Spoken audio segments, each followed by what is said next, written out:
Hello guys, আপনারা হয়তো বা জানেন দীর্ঘ 6 মাস ধরে আপনাদের ভাইয়ার হচ্ছে পায়ের একটি সমস্যা ছিল। সেই সমস্যা কালকে মিরপুর 1 নম্বরে ডক্টর দেখাইছে। তো সেখানে হঠাৎ করে ট্রিটমেন্ট করাইছে আর সার্জারি করছে ওই পায়ের সমস্যার জন্য। তো সেজন্য আপনার ভাই সকালে ফোন দিয়ে বলছে যে আমি তো আসতে পারতেছি না, রাস্তায় অনেক জ্যাম থাকে আর গার্মেন্ট ছুটি হলে সেই টাইমে তো অনেক জ্যাম থাকে, আর যদি আমি হাইটা যাই আমার পায়ের সমস্যা হবে, তো তুমি একটু রান্না করে আমার জন্য অফিসে দিয়ে যাও। তো আমি সকাল সকাল উঠে তাড়াহুড়ো করে কাজ করে ভাত রান্না করেছি, ভাত ডাল আর হচ্ছে পাট শাক ভাজি আর গুঁড়ো মাছের চচ্চড়ি।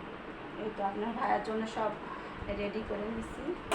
আর হচ্ছে এখানে কিছু ওষুধও নেওয়া হয়েছে, ভাত খাওয়ার পরে ওষুধ আছে, ওষুধগুলো খাবো।